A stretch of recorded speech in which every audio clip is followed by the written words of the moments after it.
Shalom. This is the Isupk Atlanta. This is the Wednesday night biblical law class, and we're gonna get right into it. The topic today is Jada, the Jezebel Smith.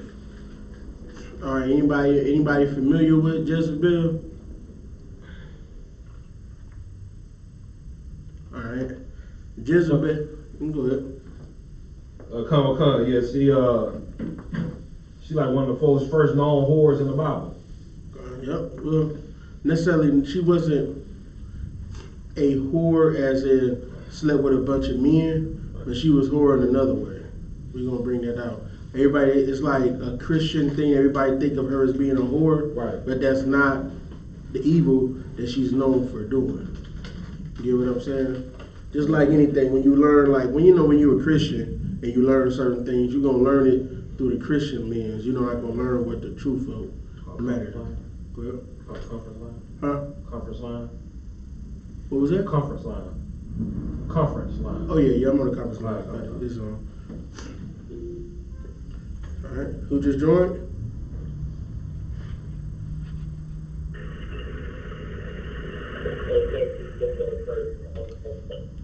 Hey, Shalom Christ out.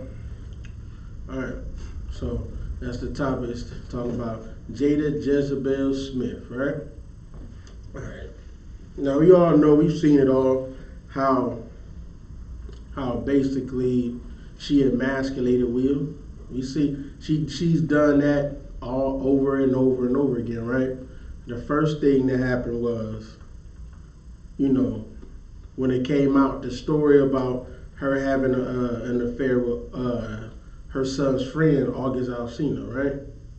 Because you gotta understand the mind of these type of people. Like, this the type of person that will call a man a narcissist, but that's the real narcissist. Like, men, we get called narcissists all the time, right, by women, but then you really find out the real narcissists be a lot of times these women, right? They get like a manly spirit on them, and the thing of it is like a narcissist is somebody that is like self-absorbed, but then the big thing about it, they lack empathy for anybody else. That's what shows somebody that's narcissist. And you can see how even Jada, she shows signs of narcissism, right? She brought her husband, the one that's the only reason why she's living good that she is, because let's be honest, like her career ain't doing well. How is her career doing good? When the last movie you seen with Jada Pinkett? What, Woo? You know what I'm saying? What's the last movie you seen of her? Jason Leary. That's what I'm saying. She was not in any movies, man. Like, she ain't really been on since like the 90s, right? It probably got something to do with the way she act. Like, you can go back on interviews, countless interviews, and see that this woman, she's still in love with Tupac. She's still in love with Tupac, a dead man. She got Will, who is alive, but she's in love with a dead man. Because she's in love with basically, I'm not saying he never existed, but this is a figment of her imagination. And then because of that, nobody will ever compete with Tupac. Nobody ever, in her mind, will compete with him. Even her husband of 30 years? Damn near, 30 years they've been together? Right? Long time. All right. Okay. Let's go to... Hey, Makola, you driving or you sitting still? I'm driving. Okay, good.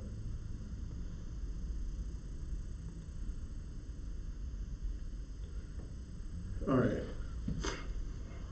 Can you get a scripture for me? No comment. All right. Give me 1 Kings 16 and 31.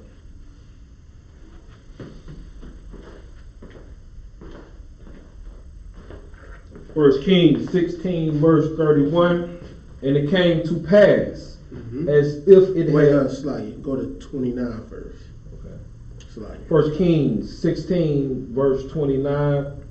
And in the 38th year of Asa, king of Judah, began Ahab, the son of Omri, to reign over Israel.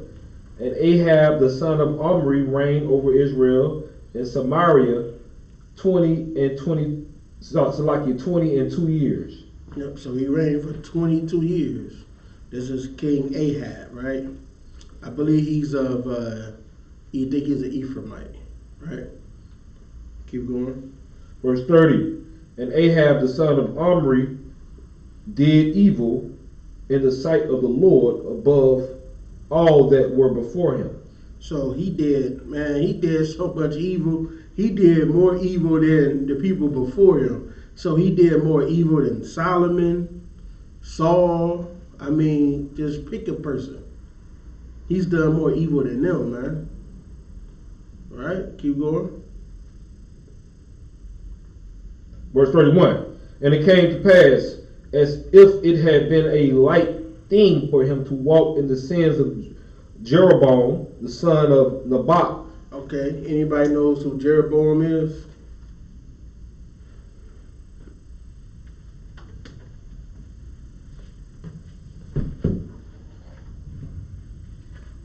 Anybody know?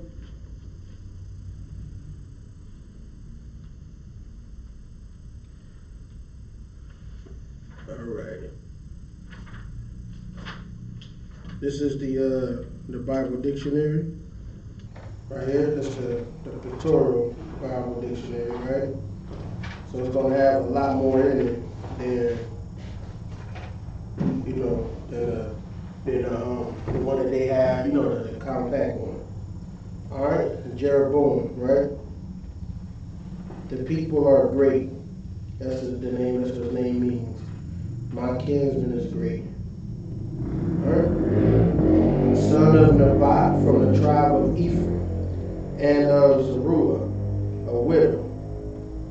Jeroboam founded the kingdom of Israel when the nation was split following the death of Solomon. His father was an official under Solomon and came from the village of Zeradah. As a young man, Jeroboam showed such ability that Solomon put him in charge of the fortifications and public works at Jerusalem and made him overseer of the levy of the house of Joseph. However, he used this position to stir up dissatisfaction against the government. This was not difficult to do, as the people were already filled with bitterness because of the enforced labor and burdensome taxation imposed on them by Solomon. One day, as he was walking outside Jerusalem, Jeroboam was met by the prophet Ahijah of Shiloh. Ahijah tore a new mantle into 12 pieces and gave 10 of them to Jeroboam, informing him that because of the idolatrous nature of Solomon's reign, the kingdom would be torn apart. Two of the tribes would remain with David's dynasty, while Jeroboam would become the head of the other 10. He also told him that if, as king, he walked in the fear of the Lord and kept his commandments, the kingdom would be his and of his descendants for many years. So he was told by the Most High, if he followed his commandments, the kingdom would be yours, and you would be yours for many years. You was going to have a kingdom, right? When news of this happened and reached Solomon, he tried to kill Jeroboam, but the latter escaped to Egypt, where he was kindly received by Shishon, who had succeeded the Pharaoh, whose daughter Solomon had married. As soon as Solomon died, Jeroboam returned from Egypt. When the people met at Shechem to proclaim Solomon's son, Rehoboam, king, they invited Jeroboam to come and take the lead in presenting their grievances. As spokesman of the people, he urged that their burdens would be alleviated, but the protest was contemptuously rejected. Therefore, the 10 tribes revolted from the house of David and made Jeroboam their king. Abijah's prophecy that the 10 tribes would form a separate kingdom with Jeroboam as king was fulfilled. Although Jeroboam had been divinely set apart for his task, and although he had been raised to the throne with the full approval of the people, he failed to rise to the greatness of his opportunities. The prophet had told him of the conditions of success as a ruler, but it was not long before he began to depart from the counsels of the Most High, afraid that if his people went annually to Jerusalem to worship, it would not be long before they won back to the house of David. He decided to establish centers of worship at the two extremities of his kingdom, Dan in the north and Bethel in the south. This was at variance with the law of Moses, according to which there be only one altar of burnt offering and one place of meeting God. His disobedience became much greater when defiance of the commandment forbidding the worship of God by means of images, he set up a golden calf in each of the new sanctuaries and quoted to the people the words of Aaron. Here are your gods, O Israel, who brought you up out of Egypt. These radical decisions brought about other necessary changes. Some legitimate priests refused. There's a lot more, but I'm just trying to brief over a little bit. They refused to serve these altars, right? So it was a fight and everything, but as I say right here, the reign of Jeroboam was a supreme political and religious calamity. The warfare between the two kingdoms inevitably brought weakness to both, leaving them open to outside attack. The introduction of the golden calves led to the violation of the religion of the Lord. In about 200 years, the moral and religious corruption of the people had gone so far that there was no more hope for them, and God brought in a heathen power to lead them in captivity. So he made Israel go into a deep captivity because there was no more hope for them. They wasn't going to come back, right? They was that far gone. So, and people think of what do people think of you serving the golden calf is now you putting the golden calf in your house and you banging your head on the ground like the Muslims do. They think of that as worshiping the golden calf. No, worshiping the golden calf is Christmas. Right. You know what I'm saying? Easter. Playing with, you got Easter, you got bunny rabbits laying eggs. When does that happen? Right? That's celebrating the 4th of July. That's serving another God. It's that simple. It's not as people try to think of worshiping as you build a whole shrine to something. It's not that. But hell, even to this day, they do that now. You see them people, I've seen people on Facebook before saying that they a witch. Right? Right. I remember before, people would never claim that mess. You know what I'm saying? A couple decades ago, hell no. They would never say they no damn witch. They'll even get a tattoo of the, what they call a 5-pointed star on their chest and all that. I seen all of that stuff, man. Women walk around saying that they a witch, man. So that just goes to show you how far we have been destroyed. So and here's the thing, when all of these things happened, he didn't start off with a big change. You see that? You seen what he did? He just said that he seen that he didn't want David's tribe to be ruling. This is like your Christian pastors. He's seen him losing power if they come back and follow the Most High. He felt like he was going to lose power. And David's, seed was going to reign again. He forgot the Most High said, if you follow the commandments, I'm going to make the king under you. I'm going to make your kingdom for many years. Your house is going to be the kingdom. But he didn't follow that, man. He didn't believe the Most High. He said, if you don't believe me with the good, you gonna damn sure believe me with the evil, right? All right, I guess you can keep on reading. Where was you at? So I get 31. Okay, keep going. 1 Kings 16:31. And it came to pass, as if it had been a light thing for him to walk in the sins of Jeroboam. So you see, like it said, he did. That was a light thing. That was an easy thing for him to do. It was light. It wasn't heavy. It wasn't hard, right?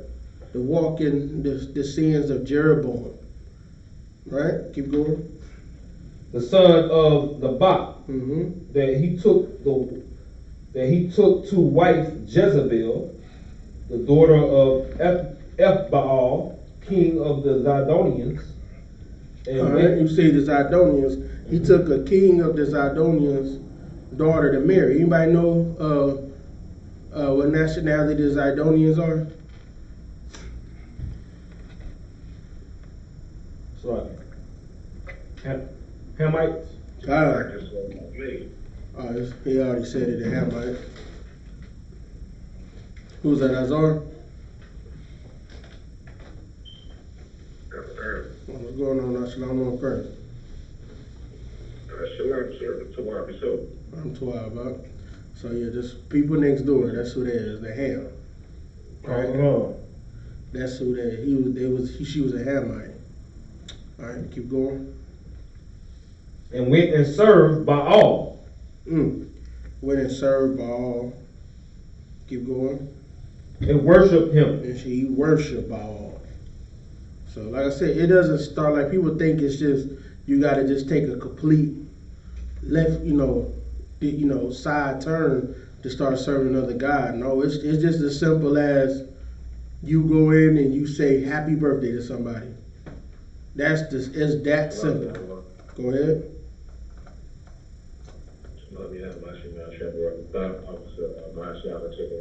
Hey, Shalom, what's going on now? I'm Tawab. It's all right, great. But it's that simple, man. It's just a birthday card. It sounds simple, right? It sounds like, man, this can't be harmful. But guess what happens? You start doing more and more and more and more. Now you starting to test the Most High. And then as you test the Most High, then that's when he gonna put the real punishment on you. Because he know he giving you, he's gracious, right? He give you a little bit of time. He's merciful. He gonna give you, okay, we're gonna see if you gonna come back. But then you go to the point, it ain't no turning back. He just said, you know what? Put you in slavery. That's how we gonna do this. I'm gonna punish you for real. All right? Keep going.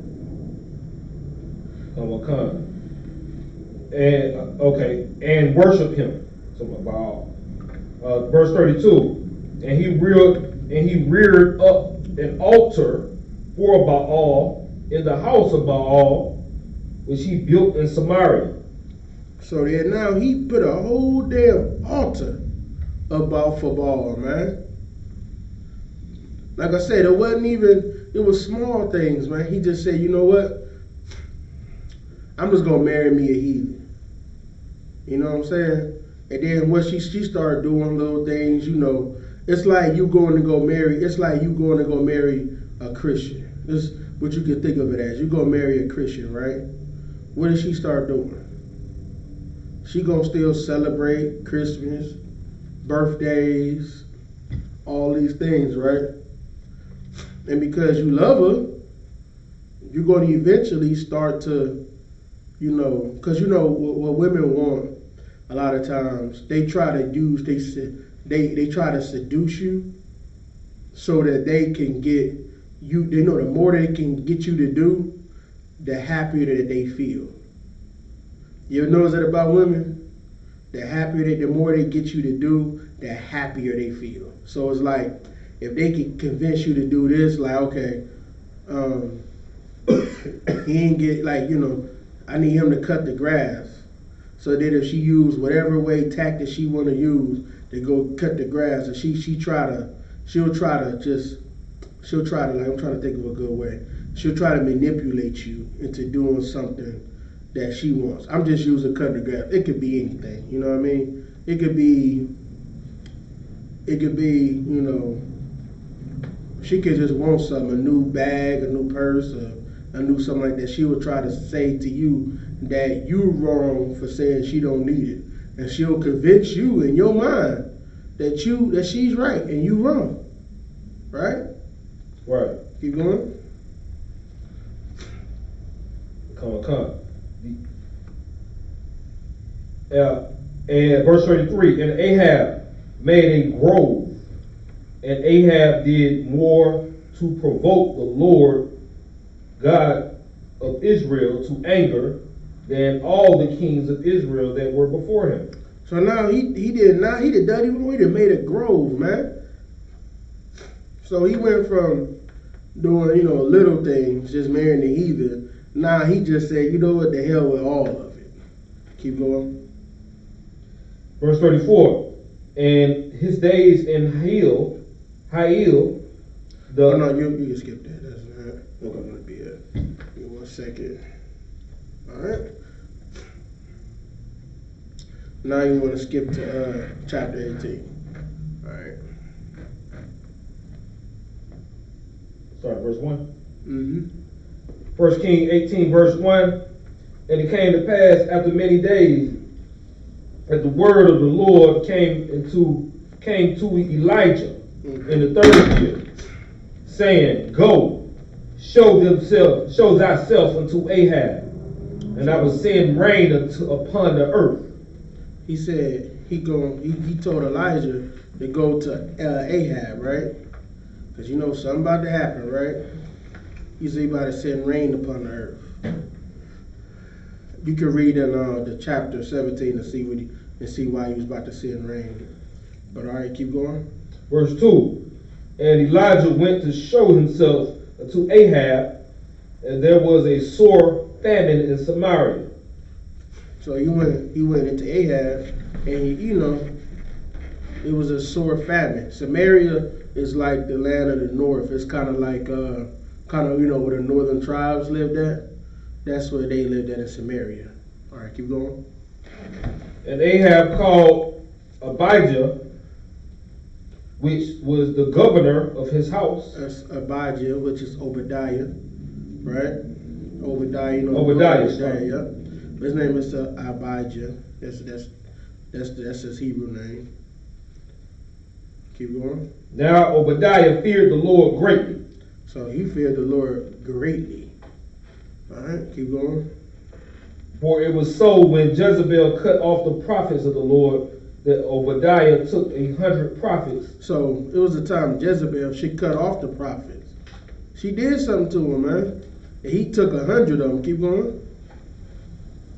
And hid them by 50 in a cave. Mm-hmm. And fed them with bread and water.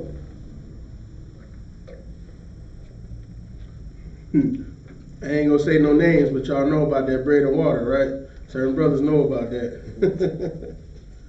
Fed them bread and water, right? It's spiritual. You give bread and water. It's just what you need to sustain. Keep going. Ahab said unto Obadiah, Go into the land, unto all fountains of water, and unto all brooks. Peradventure. It means maybe. You just replace that with the word maybe. Right. Okay. Peradventure we may find grass to save the horses and mules alive, that we lose not all the beasts. Okay. So he wanted Obadiah to go into the land, and he was trying to find grass because it was a famine. So he's trying to find grass so he can keep the horses and mules alive. Keep going. Verse 6. So they divided the land between them to pass throughout it. Ahab went one way by himself, and Obadiah went another way by himself. Okay. Trying to skip ahead a little bit.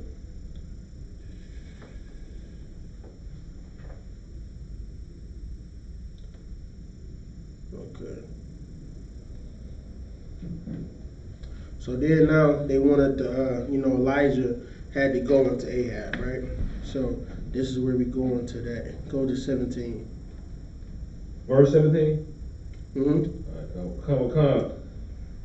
Verse 17. And it came to pass when Ahab saw Elijah that Ahab said unto him, Art thou he that troubled Israel? So now he said he the one that troubled Israel. Because just like at any time, there's always going to be prophets. There's going to be the majority of Israel that's not following the Most High, right? But there's going to be the prophets that, serve the Most High. Keep going. Verse 18. And he answered, I have not troubled Israel, but thou and thy father's house, in that ye have forsaken the commandments of the Lord. And thou hast followed Baal. So he said, no, I ain't doing trouble in Israel. That's you and your family, your house is the one that's troubling Israel by making them come after these false gods, right? Keep going. Verse 19, Mm-hmm. Now therefore send and gather to me all Israel upon Mount Carmel, and the prophets of Baal 450, and the prophets of the groves 400, which eat at Jezebel's table. So maybe he made the groves, right? And he had all of the prophets there. He wanted all Abraham's. It was about 1,000 of them. He wanted all of them there. We about to go to work, right? This is them. This is the whole. You got to put a picture. This is everybody coming like the Kentucky 8. A very few men coming up against a whole mob, right? But you know what? If we got to go against a whole mob, we just got to do what we got to do. Ain't no cowards in here, right? All right, keep going. Come. Verse 20, So Ahab sent unto all the children of Israel, gathered the prophets together upon Mount Carmel. Okay. So he went and he gathered all the prophets together because he got a school. This is a school that he got. So he's bringing everybody in, all of the prophets of Israel, right? Keep going. And Elijah came unto all the people and said, How long have you between two options? Between two opinions? So he says it's two opinions. How long have you been going back and forth between these two opinions? Keep going.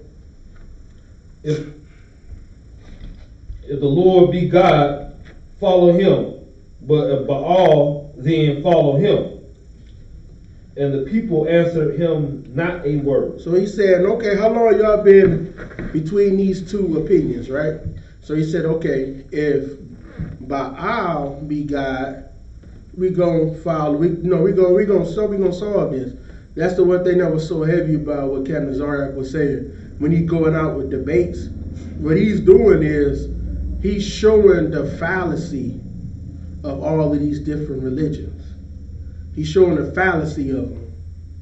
So that one thing he said that was so powerful, so heavy, man. He said that we need to start doing debates and lectures so we can start eliminating all of these different religions, all these false gods. We need to start eliminating them. And then we find one that's perfect, and that's the one we deal under. Right? All right, keep going. Then said Elijah unto the people, even I only, remain a prophet of the Lord, but Baal's prophet are 450 men. So he said, I'm here alone. I'm here by myself now. Right? He said, right now, I'm by myself. But Baal's prophets are 450 men. Keep going. Verse 23. Let them therefore give us 2 bullocks, and let them choose 1 bullock for themselves, and cut it in pieces, and lay it on wood, and put no fire under. Okay, so he said get 2 bullocks. You get to pick which one you want, right? You lay it on wood. You cut it into pieces, so it could be, cooked up to eat. Lay it on wood, put no fire under it. Just leave it there. Keep going. And I will dress the other bullock and lay it on wood and put no fire under. So you go dress the other bullock. You know, dressing is when you prepare it to be eaten. You know what I'm saying? You gotta cut you gotta take the organs out of it, let the blood drain out. There's certain things you gotta do to an animal before they're ready for consumption.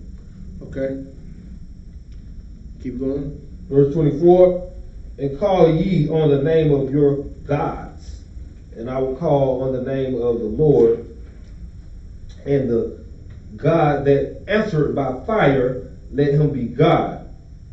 And all the people answered and said, it is well spoken. So basically, he said, okay, whoever is the real God, he gonna speak it with flames, with fire. And he's saying, okay, whoever this is, basically, he gave like a wager. Whoever wins this wager, that's the God that we're going to serve. All right? Keep going. Verse 26. And he took the bullock which was given them, and they dressed it, and called on the name of Baal from morning until noon, saying, O Baal, hear us. But there was no voice, nor any that answered. And they leaped upon the altar which was made. So now they trying to get Baal, saying, Baal, please do something, Baal. Do something. And nothing. They ain't hear no words. Baal, he ain't hearing you. This you said, you beg your Santa Claus to give you presents. Right? When you was a kid, you doing the same thing here. This Baal. Keep going. Verse 27, and it came to pass at noon that Elijah mocked them and said, cry aloud, for he is a God, either he is talking, or he is pursuing, or he is in a journey, or peradventure he sleepeth, and must be awakened. So now he mocking them. He talking junk. He talking crap to him. He said, for he is yell louder. He a God. Yell louder. He might be talking to somebody else. He might be talking, or he might be looking for. So he might be looking for you. Or he in a journey. He gone somewhere chilling. He went off to somewhere. We went to Antarctica. He going out. He on vacation. Maybe he sleep. You know what I'm saying? And you gotta wake him up. So he talking junk to him. Keep going. And they cried aloud and cut themselves after their manner with knives and lancets, till the blood gushed out upon them. Y'all get that? Anybody can explain. Can anybody explain this to me right here? Explain this verse to me. I want to see if y'all pay attention. Make sure I ain't fell asleep. It's like kind of like the customers, the heathens, they do the cutting of them flesh. Them Africans, right? Come. Remember, this is the following Baal. This is the Zidonians was doing. They cutting themselves after Baal. They cutting themselves. If you look up lancet, it's like a surgical tool used to cut. It's like a scalpel. So they using scalpels to cut themselves, man. To cut their flesh. They wanted the blood gushing out. Keep going. And it came to pass when midday was past, and they prophesied unto the time of the offering of the evening sacrifice, that there was neither voice nor any answer, nor any that regarded. So now it came late. Midday was past. Now it's evenings, the nighttime about to come. Ain't nobody, they bleeding to death. They sitting there just bleeding, right? And nothing happened. Nobody said nothing. Keep going. Verse 30. And Elijah said unto all the people, come near unto me. And all the people came near to him, and he repaired the altar of the Lord that was broken down. Because remember, he destroyed the altar. This was Ahab, he destroyed the altar, man. So he had to build it back up. So he had all Israel come here, watch this. Keep going. Verse 31. And Elijah took 12 stones, according to the number of the tribes of the sons of Jacob, to whom the word of the Lord came, saying, Israel shall be thy name. So he's saying, you no longer going to be Baal, you're going to be Israel. He got the 12 stones out. This is you, Israel. Keep going. Verse 32. And with the stones he built an altar in the name of the Lord.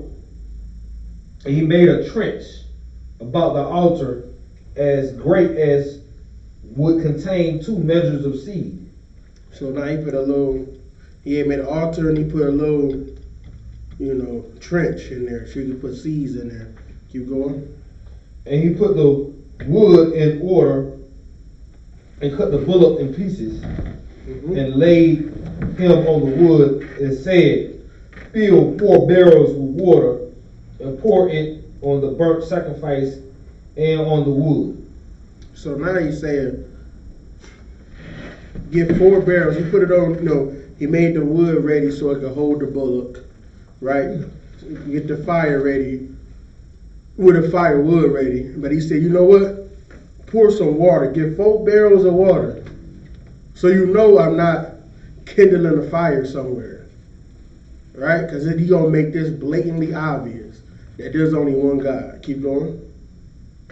Verse 33. And he put the wood in order and cut the bullock in pieces and laid him on the wood and said, fill 4 barrels with water and pour it on the burnt sacrifice and on the wood. So then he put it on the wood, on the sacrifice. Keep going. Verse 34.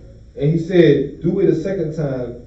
And they did it a second time. And he said, do it a third time. And they did it a third time. They did it 3 times. They poured 4 barrels, was it 3 or 4 barrels of water on her 3 or 4 times. Man, 3 times they did this, man.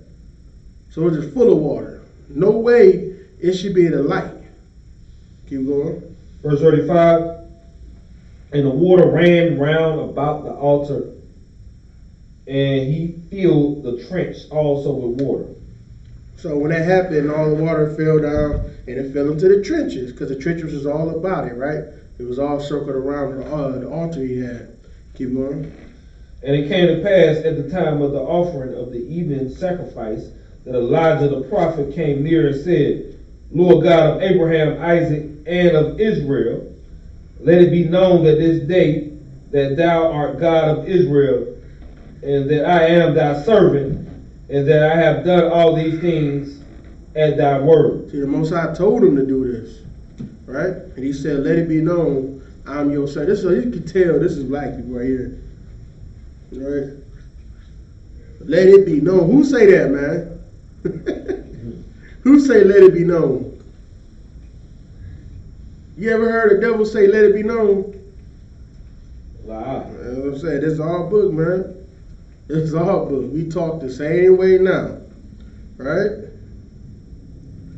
Alright. Keep going.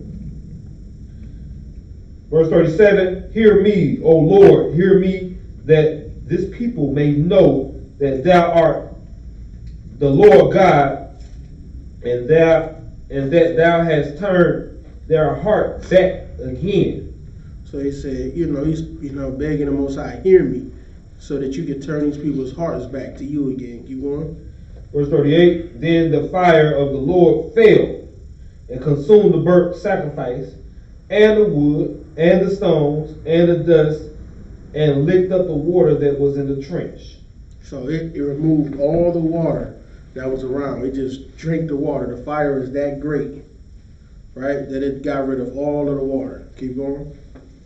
And when all the people saw it, they fell on their faces, and they said, the Lord, he is the God. The Lord, he is the God. So now when they saw it, they said, Most High, this the real God.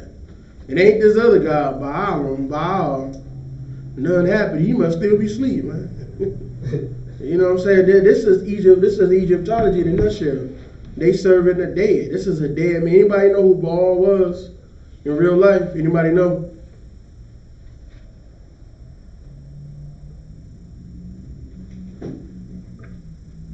Like it, sir. Go ahead. Kind of, but all was a legendary farmer and skilled in agricultural arts. Yep. Like, That's correct. He was a legendary farmer. So now he became a god because he knew how to, make green beans. He knew how to grow green beans, man. Now he's a god. So that just show you that the gods of the heathen is vain, man. There's nothing. All right. Keep reading for me. Verse 40, and Elijah said unto him, take the prophets of Baal, let not one of them escape. And they took them, and Elijah brought them down to the brook of Kishon and slew them there. He killed them, man. He didn't let none of them go, man. You been lying, man. You know what it's gonna happen to, man? It's gonna happen to them damn pastors that we got, man. The Most High, I can almost guarantee you. I mean, we don't know what the Most High gonna tell us, but I bet you he gonna have the brothers of the school go and get rid of them damn preachers, man. Cause they deceive Israel, man. They make Israel serve false gods because of money. Money, that is it, because of money.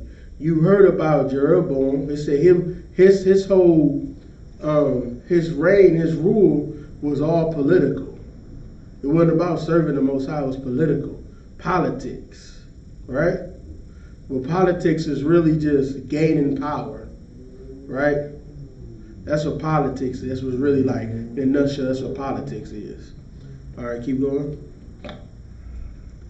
Verse 41, and Elijah said unto Ahab, get thee up, eat and drink, for there is a sound of abundance of rain. So he just said, now it's a rain coming. So eat and drink. What verse you at? Verse 41. Okay. Keep going. 42, so Ahab went up to eat and to drink, and Elijah went up to the top of Carmel, and he cast himself down upon the earth and put his face between his knees. So when Ahab saw this, right, he went up to eat and drink, and Elijah went up to the top of Carmel, and he cast himself down upon the earth. He put his face in between his knees, man.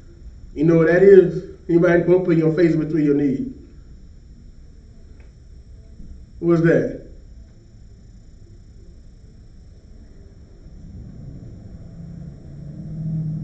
Go ahead. Bow down. Close. somebody, sir, you asked a question again about yourself? All right. He said that he had went to put his head between his knees. What does that mean? So you asking what is that, sir? Yeah, what does that mean?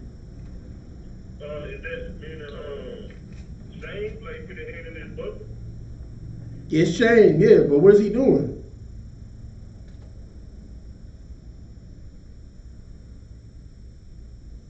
He put himself, I'll give it to you. He's in the fetal position. So now because things not going his way, now he had turned into a bitch, Salakia. That's what he done turned into. He just see, because he's not mad because of Baal. He's not mad about that. He's not sad about that. You know what he's sad about? You know why he's sad? Please tell me why he's sad right now. Please tell me why he's sad. So like, Go ahead. the judgment about to come down on him. No, Okay. that's not why he's sad.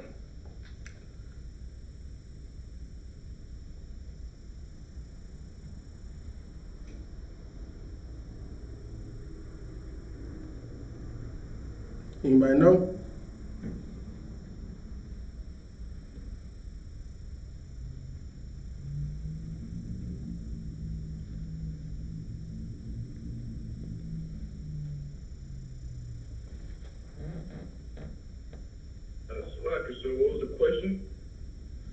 right. Why did he put his face between his knees? Ahab.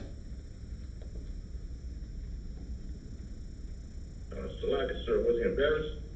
He was embarrassed, but I'm gonna tell you, because this the same spirit of because he now has to go face his woman. That's why he was down. He had to go face his woman now. Y'all get that? Not because those prophets died or the Baal. Now he had to go tell his wife that her religion, the people that her pastor is dead. All right, keep going. And said to his servant, go up now, look towards the sea. And he went up and looked and said, there is nothing. And he said, go again 7 times. All right, now go to verse 19. Chapter. Yeah, read the first one. 1 Kings chapter 19, verse 1. And Ahab told Jezebel all that Elijah had done, and withal how he had slain all the prophets with the sword. So now Ahab, he had to go tell his wife all of this that happened, right? That all of those prophets got slain. Keep going.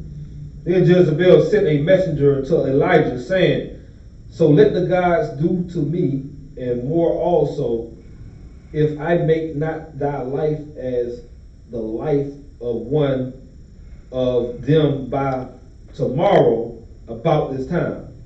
Okay.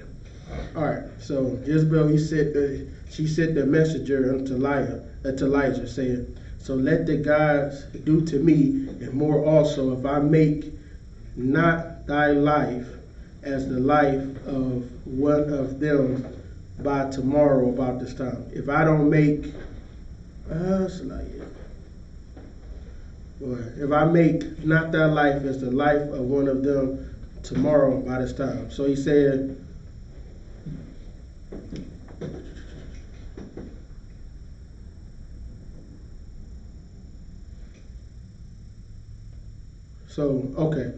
So he said, let the guy, so he knew that his life was going to die. He said, let this happen to me if you know the same thing if tomorrow about this time. So he said, this is the real God, do this to me, right? So this is what I believe, I have to check and get clarification, but I'm pretty sure Jezebel was saying, if this is what's going to happen, let it do it to her. Let it be killed, right? Keep going. Verse 3. And when he saw that, he arose and went for his life. Okay. And came to Beersheba, which belonged to Judah, and left his servant there. So he left his servant there, and he went to Beersheba. Keep going. Verse 4. But he himself went a day's journey into the wilderness, and came and sat down under a juniper tree, and he requested for himself that he might die, and said, it is enough now, O Lord, take away my life, for I am not better than my fathers. So this is Elijah. He you know what I'm saying, he getting depressed. So he depressed about this whole thing. What's she saying that she wanted the guys to do to him, right? To kill him. So now he's looking, sad about it. He's feeling sad about it, right? So he don't, you know what I'm saying? So because he's not wanting to die. If you know anything about Elijah, when it comes to being a prophet, you don't be a prophet because you necessarily want to be a prophet. You get what I'm saying? It's like it's forced upon you to be a prophet. Right. So the Most High calls his prophets. And then you have to be a prophet. If you don't be a prophet, you're not going to succeed in what you're trying to do. Just like the general say all the time, all of y'all was trying to be rappers, you ain't going to be a rapper. Because you meant to be a prophet of God. So he not going to get what he wants to get. Remember Elijah, he was the one that that the Most High took his wife because he put his wife before serving the Most High. But he said he wanted because he wanted Elijah to be a prophet. Keep going. Verse 5.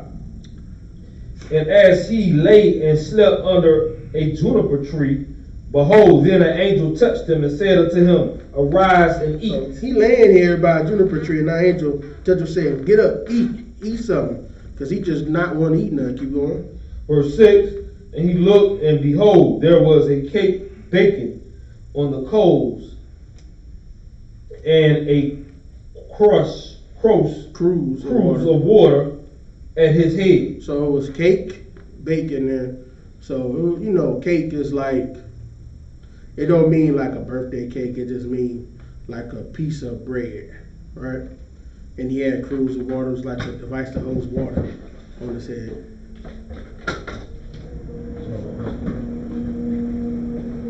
All right, keep going.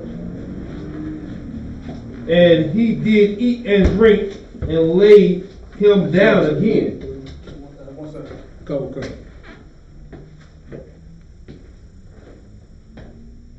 All right, read it again, Salakia. Verse 6. And he looked, and behold, there was a cake baking on the coals, and a cruse of water at his head, and he did eat and drink and laid him down again. So he ate and drank and laid back down. Keep going. Verse 7. And the angel of the Lord came again the second time and touched him and said, Arise and eat, because the journey is too great for thee. So now he said, Get up, eat, touched him again, woke him up, said, Eat again, because the journey is it's a great journey, so you need to have some nourishment. Right? Keep going. And he arose and did eat and drink and went in the strength of that meat 40 days and 40 nights until Horeb, the mount of God. So that nourished him for 40 days and 40 nights, which of course, don't mean he didn't eat anything, but he didn't need much after. He just drank what he needed to drink and just eat a little bit, right? Keep going. Verse 9, and he came thither unto a cave and lodged there. And behold, the word of the Lord came to him, and he said to him, Why doest thou here, Elijah? So he said, What you doing in this cave? Right? Keep going. Verse 10, and he said, I have been very jealous for the Lord God of hosts, for the children of Israel have forsaken thy covenant, thrown down thine altars, and slayed thy prophets with the sword.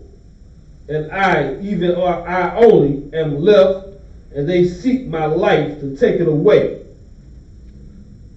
All right. So you see, he's jealous because, now he's upset because now they don't want to, they have forsaken the covenant, thrown it down, and now they want to come take his life. He's scared because they're trying to kill him now. Keep going.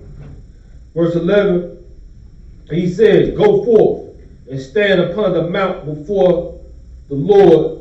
And behold, the Lord passed by, and a great and strong wind rent the mountains and brake in pieces the rocks before the Lord. But the Lord was not in the wind, and after the wind an earthquake. Drop down to 13 slide. Verse 13. So all these things happened, like earthquake and wind. The Most High wasn't in it. But then after the fire, he heard a still small, he heard a small voice. Keep going.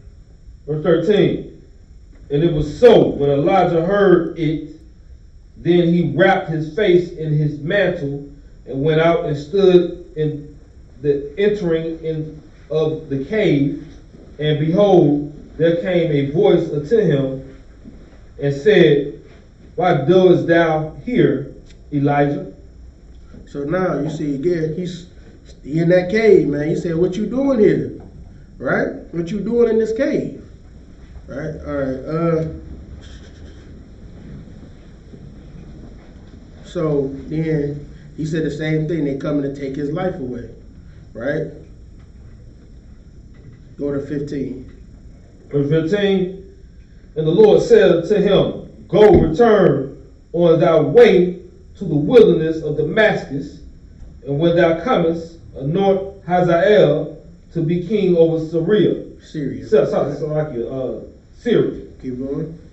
Verse 16, and Jehu, the son of Nimshi, shalt thou anoint to be king over Israel, and Elijah, the son of Shaphat. Elisha, the son of Shaphat, of Mohala, shalt thou anoint to be prophet in thy room. So now he wants him to anoint Jehu into that, right? Into being the king over Israel. And he wanted Elisha to be the prophet, right? Because like if you gotta know about how all the prophets work. It was always when you had a king, you always had a prophet. Like during Saul's time, it was Samuel. David's time, I think his name was Nathan or Nashan. It was one of those two. That was the prophet. Now Elijah was the prophet for the king Ahab, right? And now Elisha is going to be the prophet now. Like he's the one that's running the school, as you can say, the school. So now he's going to be the prophet at this time over Jehu, right? All right. All right. Go to the next verse. Verse 17, and it shall come to pass that him that escapeth the sword of Hazael shall Jehu slay, and him that escapeth from the sword of Jehu shall Elisha slay. So the people that don't get killed by Hazael, Jehu gonna kill. Whoever Jehu doesn't get, now Elisha's gonna get him, right? Keep going. Verse 18, yet I have left me 7,000 in Israel, all the knees which have not bowed unto Baal. Now that he said he got 7,000 men that are left that have not bowed their heads or not bowed unto Baal, man. This synonymous with the Isupk, man. We have not bowed our heads to Baal, right? You got to refuse that. I know when the Christmas is coming, your family getting together, you might have a yearning to be with your family, but the hell with that, man. Right. The hell with that. Do not go, because now you gonna be, because like I said, it's that simple to start sinning, to start serving another God. It's that simple. It's not making an altar in your house. Like I said earlier, it's not making an altar. It's simply giving a birthday card, giving a Christmas card. That's serving another God. It's that simple. And then before you know it, you're gonna be giving your life, giving your brothers Israel to another God.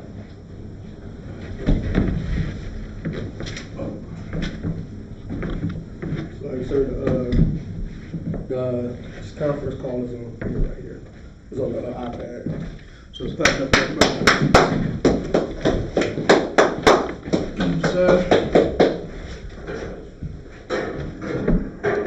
Excellent job with the brothers bringing out. What the brothers bringing out is extremely heavy. You understand? When you read this story about Jezebel and King Ahab, this is very perfect for what's going on right now with this whole Will Smith and Jada Pinkett Smith thing.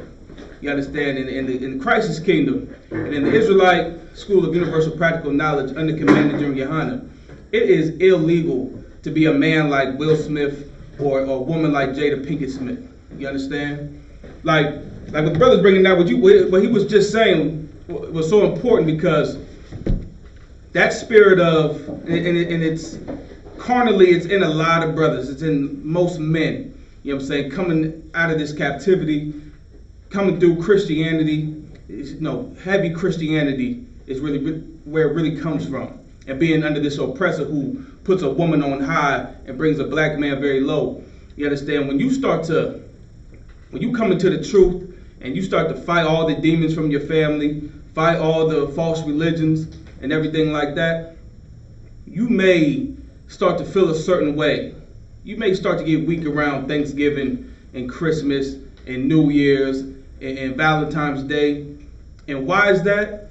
Because of the pressure of your woman, the pressure of your wife. And what the brother was bringing out is extremely important, because you absolutely go into worshiping other gods when you give a birthday card or a Christmas card or Valentine's Day gifts and presents, things like that.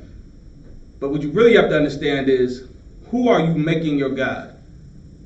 You understand? Who are you making your God, Yahweh? Your woman. You're making your woman your God.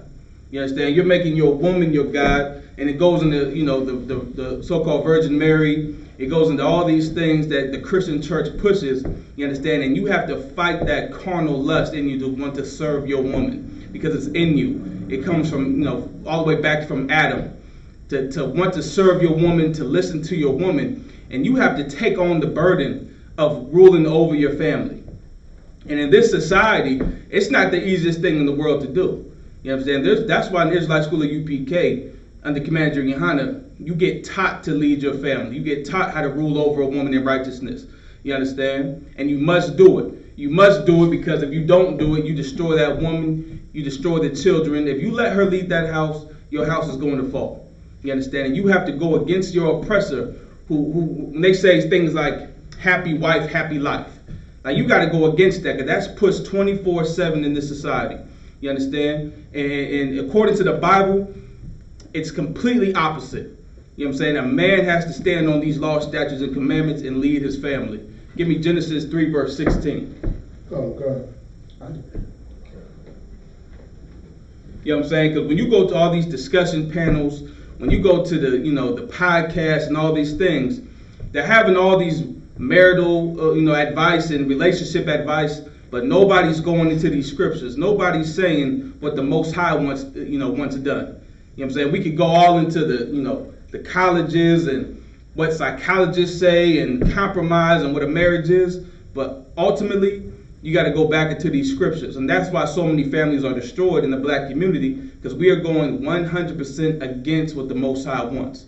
You understand? Give me Genesis 3:16 when you got it. Come, sir. The book of Genesis, chapter 3, verse 16.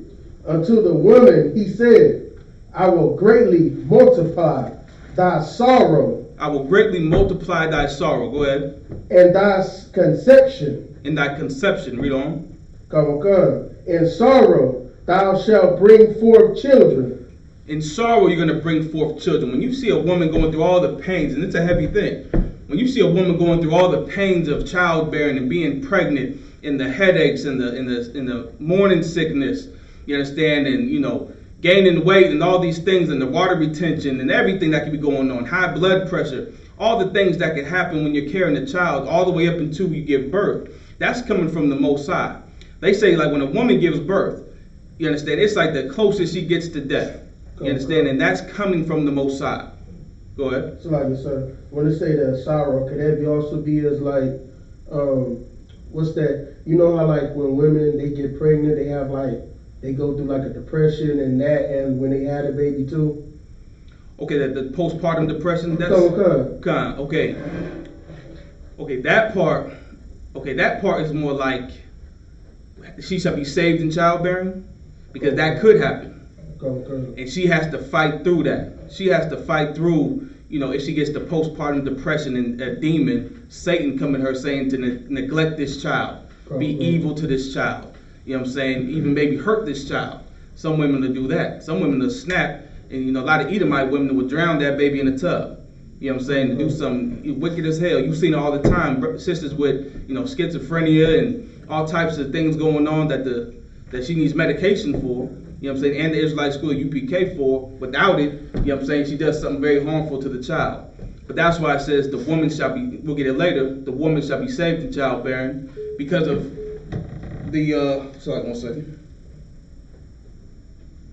because of how difficult it is, to have that child. But the sorrow is talking about, it could be your emotional, the emotional thing that's going on. She could be sad, she could be depressed, but the pain, the cramps, the contractions, Like that is what the Most High is doing because of her disobedience to the Most High and her husband. You understand? That sorrow was talking about the pain she is in having children. And it didn't have to be so. It's like, I think brothers is trying to call in. You may have to check the phone because I'm not sure if this is still online. Can y'all hear me? No, that was a call coming in from my phone because I'm on the Wi-Fi. Okay. It ain't going there. I know, so I think they're in another call. Yeah, that was me getting the call on my personal line. And it shows that when you're on Wi-Fi on there. So I know, so. So you can start from the top, Brother Son? Come. The book of Genesis, chapter 3, verse 16. Unto the woman he said, I will greatly multiply thy sorrow and thy conception. In sorrow thou shalt bring forth children. In sorrow, the woman's going to bring forth children. All the pain, all the epidural she has to go to. If a sister can do it, a sister should not get the epidural if she can manage it. You know what I'm saying? But if the pain is too much, then she may have to get an epidural and all the pain medication. But a lot of sisters like to see if they can go through it naturally, and that is coming from the Most High. That pain for disobeying your husband, and it's always a reminder to the woman. A lot of things in the scriptures regarding the woman is always a reminder for a woman to be humble and to obey her husband. You understand? Read on. Come. And thy desire shall be to thy husband. And what? And thy desire shall be to thy husband. What does it mean when it says thy desire shall be to thy husband? Anyone online? Thy desire shall be to thy husband.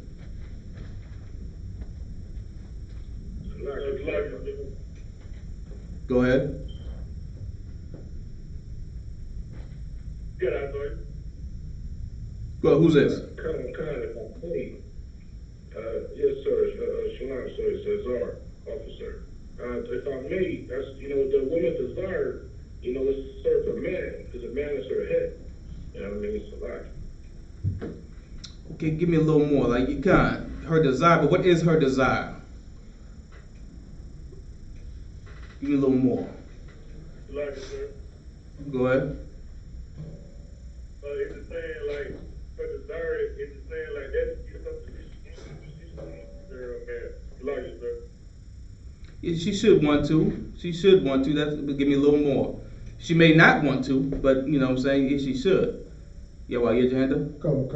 Is that like saying that her desire should be what her husband desires? Exactly. Her desire should be what her husband desires.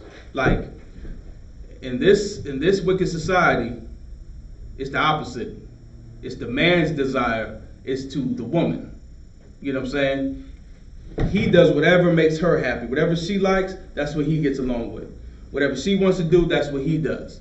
Whatever his desires to her, when the scripture says the woman's desire shall be to her husband, meaning she has to get with his program.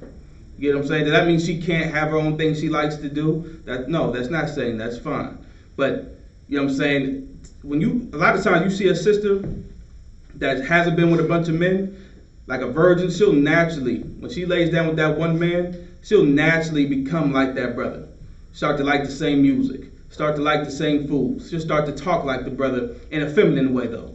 You know what I'm saying? Start to just vibe with that brother. And that's the problem, is that natural thing that happens if she sleeps with 5, 10, 15 brothers. You know what I mean? She has so many different personalities going on by the time you get her. You know what I'm saying? You fighting a bunch of demons. You find a bunch of different personalities in this same woman. A lot of times you see a sister who now talks masculine, now talks like a man. You know what I'm saying? Now, you carries herself like a man because she had so many different men. She can't trust you because of the previous men. She's like, hold your point 1 second. She can't trust you because of her previous man. She won't let you form a bond with her, her children because of, one of her exes was a weirdo, of course. You know what I'm saying? Some child molester and all these things. She doesn't like to cook anymore because, Fred said she couldn't cook a lick. You know what I'm saying? So now she has all this animosity built up. Her spirit's totally jammed up. And by the time you get her, like I said, you're not even really dealing with this sister. You got to fight through all the demons, all the different wicked spirit she has going through her. So I could go ahead, online. If I may. Go ahead.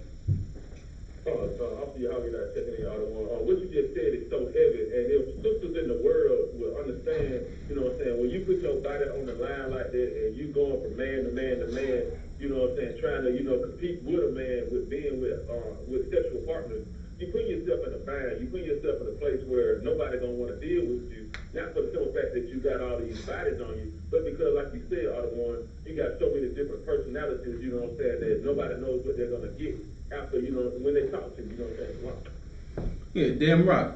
Damn right. You're absolutely right, brother. That's why it's so important when a sister's coming into the truth, she becomes a new woman, a virgin. She's known no man when you come into the truth to be born again. But if you a sister that's refusing to come into the truth, refusing to change, then it's going to be very hard for you to form a bond with a man, because no real man that you need to be wants to put up with that nonsense. You know what I'm saying? Read on. Okay. And he shall rule over thee. And he shall what? Rule over thee. And he shall rule over thee. You know what I'm saying? And that's what a brother has to do. And that's what a brother has to do, and that's a fight as well. You know what I'm saying? A lot of brothers like to serve their woman. They believe they should serve their woman, like Will Smith. They should hear her out and all her nonsense and let her do what she wants, let her be free, you understand? Because that's what society pushes. Like the journalist was bringing out, a lot of brothers see their woman and go back to their childhood and their mother. You know what I'm saying? They see a woman like she's his mother. You know what I'm saying? But you have to be your woman's man. You can't be your woman's, buddy. It's cool to talk. It's cool to have a good time and hear her out and laugh and have conversations and maybe even joke around a little bit. But it comes to a point where you have to lead that woman. You got to lead that woman and lead her in righteousness through the law, statutes, and commandments. You know what I'm saying? Like a lot of brothers, man, they gotta fight that lust to want to be up under their woman. You know what I'm saying? You have to rule over your woman. And ruling over your woman does not mean be evil to her or being wicked to her, but it means to guide her and direct her, correctly. You know what I'm saying? Right. Okay. Hey, flag, sir. Go ahead, get down now. Y'all watch this with the no slow one.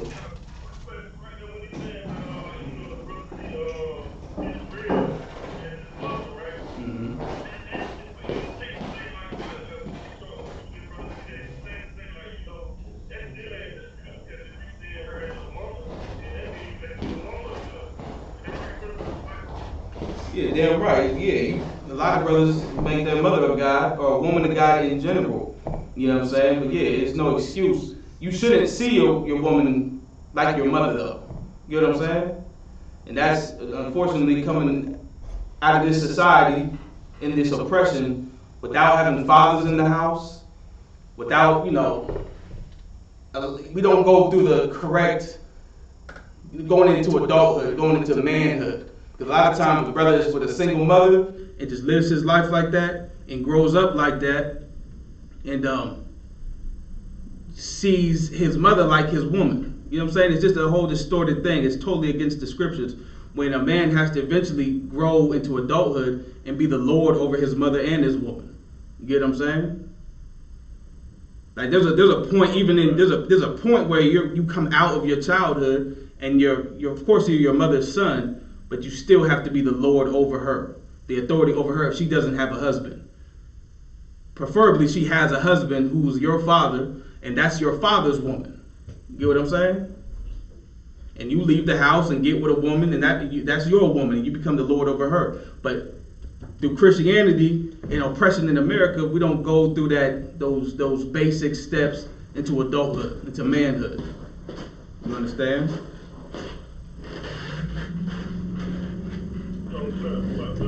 No sweat out. We get 1 Corinthians 11 verse 7. This is directly out of the Bible, the way the Most High wants relationships or marriages, according to the scriptures, he wants it, conducted. There's a certain way, and if you go against it, You know what I'm saying? Then you bound to fall. It's bound to, but Satan can get in and destroy it. You understand? You have to follow these laws, statutes, and commandments according to the Bible. Marriage is according to the Bible. A man is to rule over the family. Right. You understand? When you got it, you can go ahead and read. Come. The book of Corinthians, First Corinthians, chapter 11, verse 7. For a man indeed ought not to cover his head. All right, so a man does not cover his head. You know what I'm saying? Like when you teach in class, when we prophesying or going to camp, you always see our heads are uncovered. The top of our heads and our headpieces is uncovered. Read on. Come. For as much as he is the image and glory of God, but the woman is the glory of the man. The woman is the glory of the man. Go ahead. Come. For the man is not of the woman. For the man is not of the woman. Read on. Okay. Come. But the woman of the man. But the woman of the man. You know what I'm saying? Like according to the scriptures, a man is not supposed to serve his woman. You know what I'm saying? A woman was created for the man, that man for the woman. We'll get that as well. Read on. Is there more on that? Come. Verse 9. Neither was the man created for the woman, but the woman created for the man. You understand? Now, contrary to common belief, a man is not to serve a woman. You get what I'm saying? You go on the whatever talk shows you're listening to, whatever podcast you're listening to, it's always about a so-called high-value man and what a man's supposed to provide to a woman and what a man can give to a woman. You know what I'm saying? But the conversation never is what the woman is supposed to be given to a man. You know what I'm saying? Like the woman naturally, through God, was created for the man as a helpmate. You know what I'm saying? But we are going totally against the scriptures, or totally against God, and that's why you have situations like Will Smith and Jada Pinkett Smith. You know what I'm saying? Read on. Okay, verse 10. For this cause ought the woman to have power on her head because of the angels. Drop that. Give me 1 Timothy 2, verse 11. Any questions on line 2, you can just go ahead and say Salakia and get down with your question.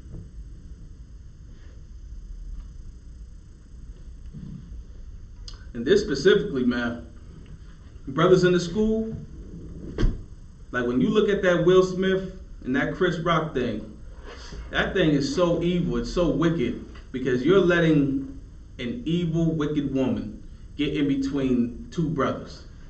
And you'll see so many street beefs, so many, falls of great men has been because of so-called great men, because of women.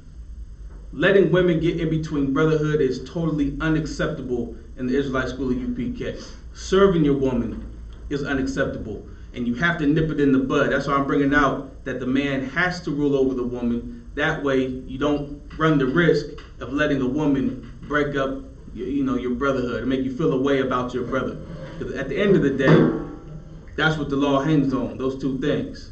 Love thy brother as thyself. You know what I'm saying? You have to rule over a woman and keep a woman in check. That way she cannot break up your brotherhood. Go ahead. Okay. The book of 1 Timothy, chapter 2, verse 11. Let the woman learn in silence with all subjection. Let the woman learn in silence. Another scripture telling a woman she's supposed to learn in silence. She's not supposed to be on a pulpit, telling men what to do and what not to do. She shouldn't be at a red round table, talking evil about her husband and evil about other men and talking about that's totally wicked. The woman should be learning in silence. Like Jada Pinkett Smith should be sitting in class learning how to be a woman.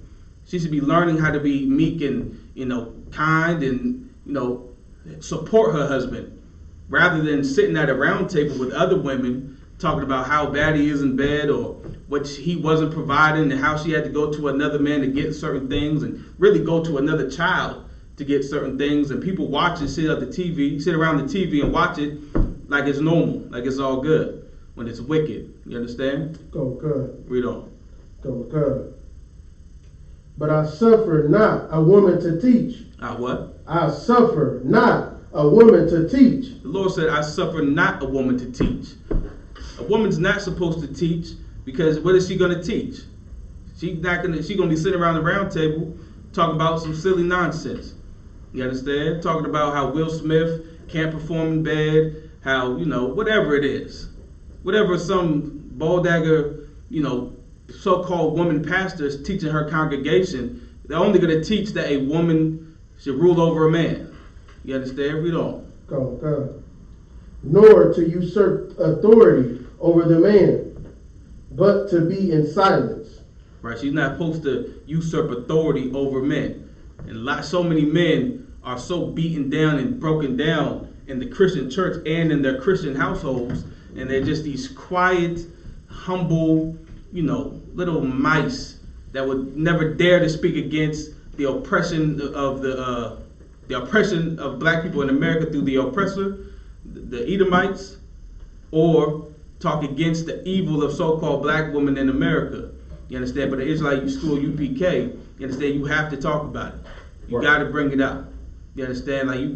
Like you're not taught in here to be quiet about real issues. You understand? Okay. And that's what a lot of brothers suffer from, being up under their woman, being up under their grandmother, being in that church. You understand? It just breeds weak men. It breeds men like Will Smith. Like Will Smith would never stand up to his woman or stand up to a real threat. But in front of everybody at the Oscars, he'll go to Chris Rock and slap him across the face for making a joke.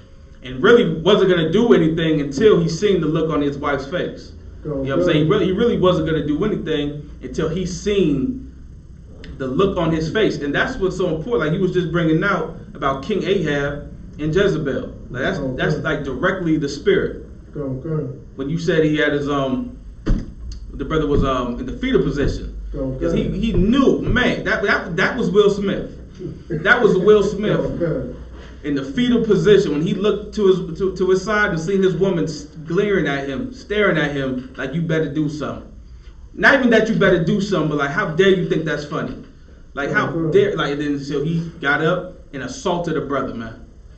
And that's so in the spirit of what you was talking about with King Ahab and Jezebel. And we all know, or you don't know, you know what I'm saying, what happens to Jezebel at the end of that story. You understand? Like the Most High is no joke. Go ahead, huh? It's like if I could, it's like she looked at him like a man would look at his child. A father would look at his child when he wanted his child to sit down. And he don't have to say this. All you got to do is just look, and the child automatically know what to do. Like it, sir.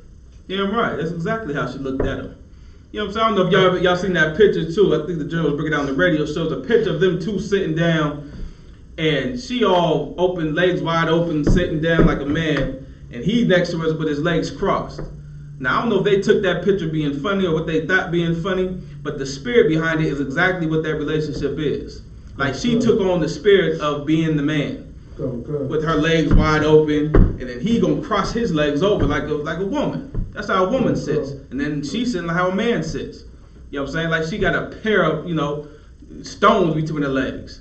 You know what I'm saying? She got like she has a full-on rod between her legs. And Will Smith tucked his rod in his behind. Salakia. Oh God, Salakia, sir, if I could. And so if you bring that part out, I seen that I had, in light of this, I had watched a interview. He is a new episode, it's a new series called Bel Air, right? It's based, it's like a 21st century version of the Fresh Prince of Bel Air, right? Right.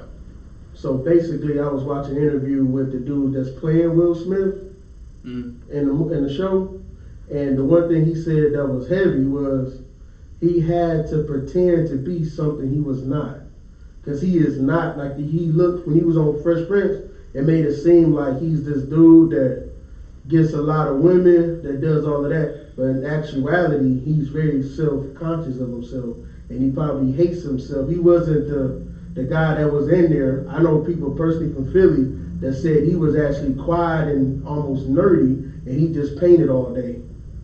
Talking about who? Will Smith? Will Smith, He had to play a role that was not him, but that's what made him everybody think of him as being like a what they Right. call an alpha male or something like that. You know what I'm saying? They think he Mike Lowry. Come, He- yeah, come, come. yeah, he's really a dweeb. I got you. Come, No come. sweat, you know what I mean? And he showed it. He showed it at the Oscars, man. That was sick, man. And that's so, like, that spirit, and any brother that thought Will Smith was right, like, that spirit has to die in Israel. Like, your woman can be wrong, and you can't be afraid to tell her she's wrong. And you can't always want to jump to the defense of a woman anytime she opens her mouth. Like, women do lie. Women do exaggerate. Women do, get into things. They go out on the streets and they argue with men they don't know, and they start fights, and they call you up, and what do? Like a good old mama's boy, you run up there and you could get put to death. That's what brothers really need to understand. You cannot walk up to a grown man and slap him in the face. Right. You could get put to death and or have to do something to where you have to spend the rest of your life in prison. And what is the woman doing? Nothing. Sitting around, and she'll be dealing with another cat in about 90 days. She's going to forget about you. She's not going to come visit you. She's not going to send your kids up there. She will be having sex with your friends. You know what I'm saying? And you sitting in prison because you didn't want to even see what happened. You go to the scene of, whatever she said was going on. Don't ask no questions, do nothing, and commit a crime that can cost you your life. You understand? I think there was a while back, I don't know if y'all saw it on Facebook, I think it was in Houston, I think it was in Texas, where a brother, like a sister got into some type of scuffle, got into some type of argument with some cats at a house. And her brother or family member came and without any questions went to the house. The brother opened up the door and he killed the brother right in the doorstep. He shot him a few times. No questions asked. That brother will spend the rest of his life in prison. You know what I'm saying? And that happens so much in the black community by just always jumping to the defense of a woman who does not deserve to be defended. Now, make no mistake about it, the sisters in the Israelite school of UPK, we will defend them with our lives and happily sit in prison for the rest of our lives to defend our sisters who are righteous, who are not getting high, who are not sleeping with men that are not their husband, who are not walking outside like a whore, who are not, arguing with men at the street corner, not pulling up at other sisters' house trying to fight them over a man. Right. Like, you can't, as a woman, you cannot, if you want to be defended, you cannot be like that. You know what I'm saying? You cannot be a whore and be defended. And even brothers saying, or people saying, Will Smith was defending his wife, nothing was happening to Jada Pinkett Smith that needed defense. Like, understand this too as a brother. Because someone is saying something to you or saying something to your wife, does not give you the right to physically assault them. You understand? Like, you fighting for your honor, you can say something back, but you cannot, like he should have said, if he wanted to do anything, right? If Will Smith wanted to do anything that night, he could have said, keep my wife's name out your mouth from the jump. If he wanted to do anything, right? It still was a joke. I wouldn't suggest doing that. But to get up and to physically assault a brother is totally out of line. You know what I'm saying? That does not work outside the Oscars, I guess. That does not work. It's like, go ahead online. Kind of concept of a lot of real heavy points out of one, if I may. You know what I mean? She and his wife, she didn't even console him or talk to him, or she gave him no support. He had Tyler Perry, was homosexual, and Denzel Washington, Denzel go up to console the brother and give him some words of wisdom, and she was like sitting like 2 or 3 seats away from him. There was another woman sitting next to him. You know what I mean? So it's you ain't getting no love at all, sir. It's like, Damn right. Of course he didn't. And that's the same spirit. Like, now, if he would have got locked up, she wouldn't have supported him there either. You get what I'm saying? And like, you so ready to assault a brother. Like, this woman, you have to look, this woman has already had sex with other men. Like, it's over with. It's done. She's experienced other men on your watch. There is no defending her. You get what I'm saying? Like the Most High, literally, in Christ's kingdom, that woman gets put to death. Now, there's nothing to defend. Like, it's spiritual. Because can't nobody go out and harm a woman now because she cheated on you or whored on you, what we call it. You know what I'm saying? You can't do nothing to her physically, but spiritually she's dead. You get what I'm saying? Right. Ain't nothing to defend after that. She's supposed to be put in the ground. You know what I'm saying? Because that is that wicked. It's that evil. It's like, is there more on that?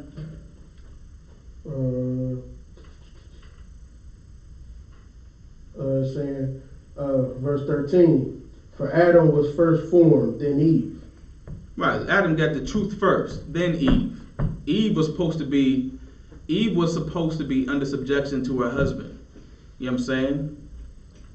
Keep it real. Like, look, the man and the woman could have been so-called equal to the man.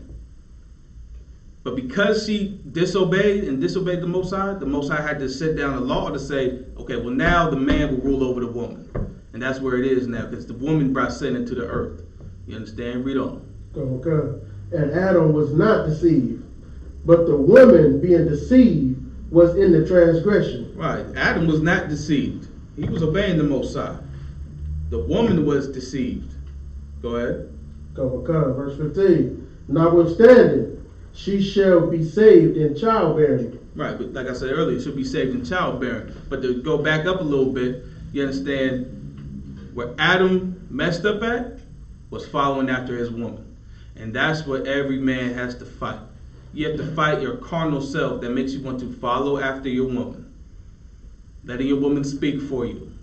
Letting your woman rule over you. And you have to be very conscious of it and very cautious. There's a difference between your woman, holding down the household, paying bills, bringing, increase to the home, holding down the finances as far as giving you the money and all that, or paying bills. But you have to watch that, because you can't allow her to think now she runs the household because she's paying the bills and doing these things. You get what I'm saying? Okay. Like, you have to make sure you're not living like a child in that house. You know what I'm saying? Okay. Like, a woman can pay bills, and she should. She should, decorate the house, whatever. Whatever you allow your woman to do, as far as taking care of the home, you have to make sure you are the authority over that situation. You can't allow her to use it as a trap to control you, to keep you quiet in the house, to pacify you like a baby. I remember Jerry Muhammad saying, even them video games, the PlayStations, all the things, you got to be careful. You have to determine, is your woman giving you a gift, or is your mommy buying you a present? You know what I'm saying? Okay. Like, you got to watch that. You know what I'm saying? It's very natural to fall into if you're not careful through Christianity, through coming out of the world. And this is for brothers specifically that's coming out of the world, that's going to have to fight the urge to be up under their woman because of not having resources, like not having a place to stay, not having a job, not having these things makes you live very, obedient and in subjection under a woman, and it will destroy you. Like, you have to be ready to lose it all when you're coming into this truth, and you can't let, you understand, a woman control you through finances in a nice, comfortable home, in a car. Those things are nice. But if you're losing your masculinity, which is the most important thing on the earth, more important than anything, it's something you should have to die for if it comes down to it. You understand? If it's coming to that, then you got to shake it. You got to leave it all. Like the scripture says, better to live at the corner of a rooftop than to live with a brawling woman, or to live with a dragon, paraphrasing. You know what I'm saying? Like, it's better to live on the streets. But if you come into the Israelite school at UPK, with the brothers, understand, we are about brotherhood. You don't have to be on the street, and you don't have to live up under a woman or a mother. If you're a young brother, you don't have to live up under your mom and her loud mouth or nothing like that. You know what I'm saying? You serve the Most High, come up in this school, come up in the truth, you understand, and experience this brotherhood. All right? Drop that. Give me Micah 7 verse 5. It's like, Go ahead, bro. yeah, and that's when when you come into the school, that's when you really find out how to rule your household, to rule over a woman. You may have an idea in the world, but as you come in, you start to see the scriptures, and what the Most High require of a man, like it's a law on it. So like that process is only brothers in the truth in the school really know how to properly, rule over their household, the women and the children. It's like everybody else is getting, they just getting oppressed by their children and women. Damn right, absolutely. You know what I'm saying? Like, to come into the school, you learn how to serve the Most High. You know what I'm saying? You learn to serve the Most High, you'll learn to run that house. Without, you don't need a bunch of money to rule over a woman, to rule over a house. You know what I'm saying? Okay. Go ahead, read when you got it. Okay. The book of Micah, chapter 7, verse 5. Trust ye not in a friend, put ye not confidence in a guide. Read on. Come. Keep the doors of thy mouth from her that lieth in thy bosom. Keep the doors of thy mouth. Like, read again, that part. Come. Keep the doors of thy mouth from her that lieth in thy bosom. Someone break that down. Keep the doors of thy mouth closed to the woman in your bosom. Go ahead, y'all. Come. Don't tell her all the things that's going on in your head. Don't tell her everything, all the problems you having. Don't tell her, like, don't go around expressing your feelings and all these different things, because, like, when you do that, she can't take that. You know what I'm saying? You gotta, if you have an issue, you need to talk to the men above you. If an issue with brother, you gotta go through the law to find out what you gotta do with it, because men can think rationally, like, okay, this is what you think and this is what's going on. But women, they think in their mind that now I see weakness in you. Yeah, I'm right. And now I'm going to be Jada and take over, because all that came from was Will doing it one time, and she just took over. Yeah, right. Yeah, that's right. In other words, do not pillow talk with your woman, man. Do not be sitting up around the house talking about all your problems and all the things that the brother said, all the things going on in your mind, going on in your head, all the problems you're having at the school and all your responsibilities, and you don't know why you got to do this and you don't know why you got to do that, and so-and-so's doing this and so-and-so's doing that, and you think she's listening. You think she's just, oh yeah, she's feeling you, like, oh yeah, that's heavy. And you think you're venting to your woman and just expressing yourself, and you think she wants you to do it. But she acts like she's listening, all she's doing is seeing all the weakness in you. And especially if you talking about other brothers, man. If you sitting around talking about all the other brothers and who's doing this and who's doing that, and you pillow talking, she's watching, man. She's seeing how weak you are. And if an evil, wicked woman will find a way to throw it in your face, embarrass you on Facebook, and try to break up the brotherhood. You understand? Ahab did that. You know what I'm saying? With the prophets talking about what they was doing. And Jezebel was listening and plotting on the priests of the Lord.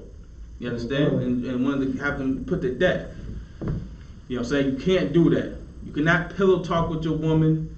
You have to, like the brother said, if you got an issue, you need to go to the men above you. You need to get counsel.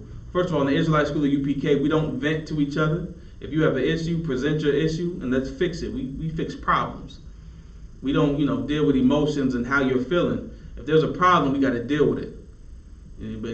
But damn sure, don't sit around and pillow talk with your woman.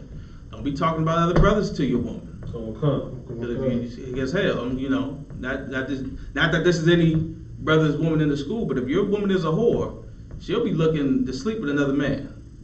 You understand? If you sitting around talking about other brothers and you think she's listening, to be an ear, but she's looking just to hurt you constantly. An evil woman, that is. All right. Somebody online, you have something? So, I had a question about what the story about that woman that authority over a man, sir. Go ahead. So, even with that, like, you know what I'm saying, like, with that, could that also be like, because women sometimes necessarily come off like a whore, or just, try to just put that way into a situation. Sometimes women can use something like this and be real soft spoken, She can use that to start the other brother too, right? Like, Yeah, she damn sure can. She can use her femininity to. Matter of fact, give me Ecclesiasticus verse 9. Chapter 9, verse 1. Yeah, she can do it in any type of way. It ain't like she's like she has to get loud and boisterous, put her foot down like a man, chin up, chest out, and she's just blazing on you to usurp authority. No, she can usurp authority, like most women do, just with her body.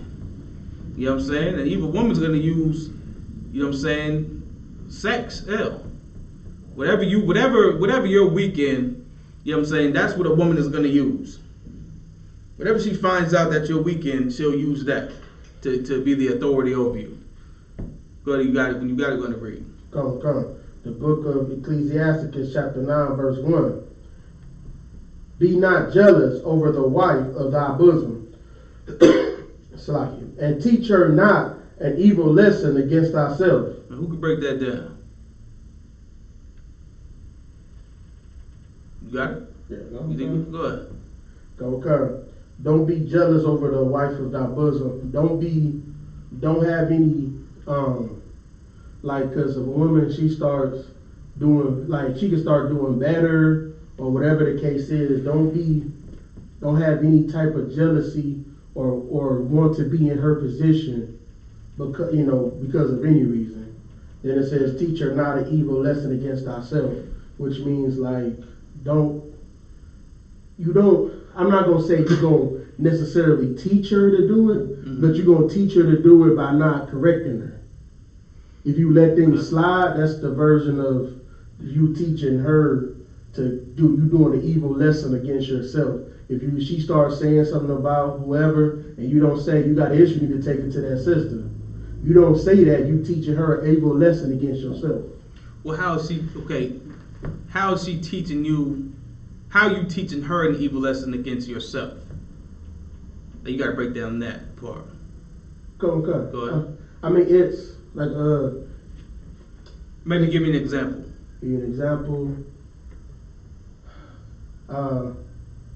She could be. Try to think of something real quick.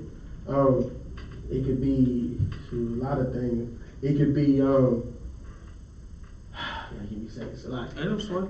Anybody online? Want to give it a shot? How do you teach a woman an evil lesson against yourself?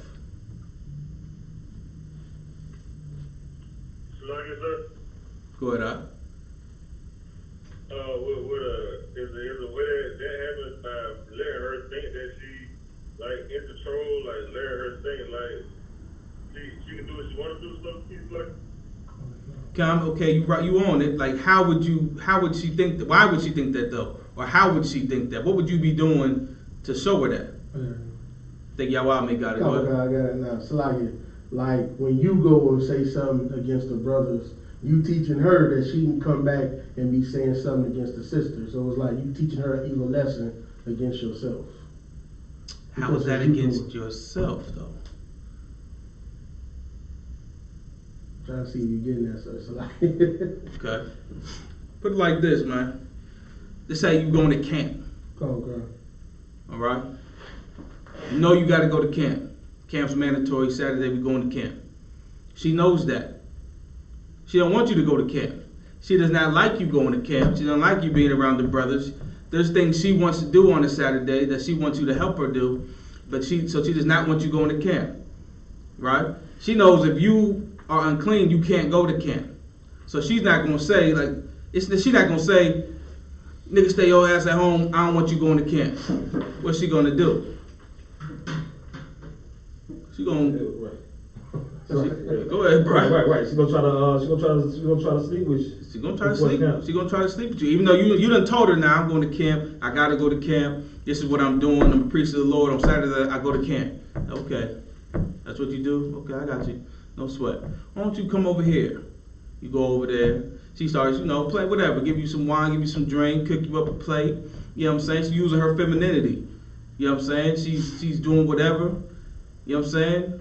Y'all lay down, you can't go to camp. She knows now that you're weak up under vagina. You know what I'm saying? And she can use that against you. Like whatever you say, you teaching her an evil lesson by not standing on the thing you say. And you'll find that a lot when you trying to come up in the truth and you saying you standing on the law, statutes, and commandments. You're going to teach class, you're going to do this, you're going to do that. You're a priest of the Lord, you don't do that. She's going to try you. And if you fail, you are teaching her an evil lesson against you. You get what I'm saying? You're teaching her that you are weak under her. You're weak under, her house. If you say, woman, I don't want you doing this and doing that. You're not eating pork. You're not eating crab, shrimp, and lobster. You're not celebrating your friend's birthday. I don't want you going to that birthday party. I don't want you doing none of that. And she says, well, you got to get out of my house. Get up out of here. Give me back my car keys and all that. And you say, shit. All right, man. A few hours. And you go there for a few hours, but you need to be learning to change, man. You teaching her an evil lesson. You're teaching her that you do not really stand on what you're talking about and that she can use everything she has against you. She knows your weaknesses. You get what I'm saying? Like when a woman tells you to get out her house, you need to pack up your things and get the hell out. You need to damn near Imagine Shabbat, Barak, about face up out of there. You get what I'm saying? Like no hesitation. If a woman says get out my house, you have to get out. Whoever. I'll give y'all a quick story. When I'm first coming into the truth, not to talk about myself, when I'm first coming into the truth, my own mother came against the priest of the Lord. You understand? I'm young in the truth, trying to come up in the truth. And the brothers, it was Officer Gabaryal and another brother, he fell out the school. You know what I'm saying? But they was coming to visit me. I think they brought me a garment and all types of things, right? Just to check on a young brother coming into the truth, because I'm an out of town brother. I'm not in Philadelphia or New York or DC, right? Okay. So they coming. They come to the crib. My mom's tripping. I don't know them brothers. You got these brothers coming from woo woo. I don't know. Well, now she ain't saying brothers, right? She like, I don't know. You got these strangers coming up in here, woo woo woo woo. And I'm like, man, you just preach to the Lord. You know what I'm saying? Okay. So I said, I'll tell her, these are my brothers, man. They ain't got to go nowhere. They ain't got to go. They should walk through the back door or some shit. It's like, but they ain't got to do nothing. They with me, woo woo. These are my brothers, man. I'm standing on that, right? And then, they leave. Woo woo. My mom's like, you disrespected me. You did this. You did that. You need to get the fuck out of my house. All this. It's like because of language, but she's saying all this, right? I stood up and said, you was one miserable bee. You understand? And to my mother. And told her about the laws, the statutes, the commandments. She said, I got to get out. I went, got me a duffel bag, got the hell out, man. And that's what you got to do. Got me a little hotel room, whatever. Saved my little money up, got me an apartment complex. Soon after that, Yamiyah come down, Tazai come down, Yahweh, the Kaswa, all these brothers come. And then you see what we're doing now. You know what I'm saying? We're able to teach class in this building. Most of our brothers. Not to put it on me, but just that's the strength you gotta have, and that's what we learn from Commander Yohana. But if you a Will Smith type cat, I mean, you know what I mean, you can't accomplish anything like that. You can't build any nation like that. You know what I'm saying? And that's what every so-called Black, Hispanic, and Native American Indian man has to fight. That lust to want to serve his woman, to want to be up under his mother. You know what I'm saying? You have to stand as a man in the truth and follow these laws. No, Rob? Okay. Go ahead, bro. Hold on 1 second, Makula. That's the difference between like a religion like Christianity and the truth of the Bible, because there are Christian pastors always pushing it on our culture to basically push a woman first and over you, but you read in the Bible, my son, don't give your strength over to a woman. And right. That confuses somebody that came with Christianity, like, oh, you know what I mean? They can't. It's simple, but they can't even get that because the Most High he don't even want you giving your strength over to a woman at all. Damn right.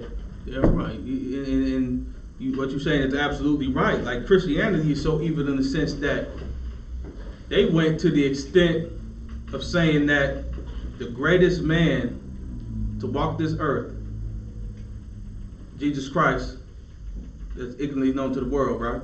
Okay. that he did not have a physical father. Like they hate a man's masculinity that much. They say Jesus Christ did not have a father, that Mary had to get pregnant by an angel. Because there's just no way that a black man could raise a son so righteously. You know what I mean? Okay. Like they hate, like that shit, that thing goes back far. It's to discredit, a black man, Hispanic, Native American, Indian man. That they are trying to just make a whole new religion out of the whole thing. When the Bible says he comes from the seed of David and gets the whole lineage of all the men he comes from. You know what I'm saying? And that's the oppressor. If he teaches that you come from the greatest lineage, from the greatest men that ever walked this earth, you know what I mean, then he has an issue on his hand. You know what I'm saying? Okay. Go ahead, Mark Black. Sir. It's like, how do you come at the situation like say if it's a brother might not look at his woman as a whore? You know what I'm saying? To go back to what you were saying, not using the femininity to authority. So it's like with him coming into the truth, he got to get past her. You know what I mean? Specifically celebrate her birthday, holidays, and all that. He done built up the nice little American dream with a nice little career. They got their jobs, you know. You know how you just couples on, you know what I mean, social media all the time. But then it comes down to the truth, right? You know what I'm saying? Like, how do you break that? Because it's dealing with her. To me, you know what I mean? I'm trying to understand because it's being like it's dealing with the women and it's also brothers just working so hard to get to a point where they're comfortable. And it's like, you know what I mean? You comfortable with her and you comfortable where you at in America. You get what I'm trying to say, so it's like. Okay, are you saying there's a man who's serving a woman who's a whore, but he's comfortable with it? He's okay with it?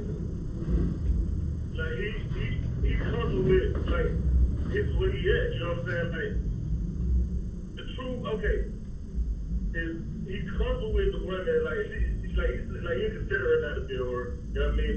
But of course, you know what I mean, she celebrates birthdays, Sunday, you know what I mean, all this kind of stuff. You know what I mean? We understand the spirit behind that. But, you know what I mean, like he ain't saying, the whole thing they live like a so-called good life, like, you know, they got you know what I mean, like you see the couples on Facebook, like the marriage, like they got the house, the careers, you know, they living good, eat 3 times a day, so to speak. You know what I'm saying? Like, they got that kind of life, but it ain't like, he wouldn't say like she out there, you know what I mean, on the street corners and that like that. She just pretty much going to a slave, coming back. They doing the same thing. They're going to a slave, coming back, but they celebrate America. And like, if you start him coming to the truth, he got to get past her and his comfortable life in America. And you saying this type brother, he wants to come into the truth?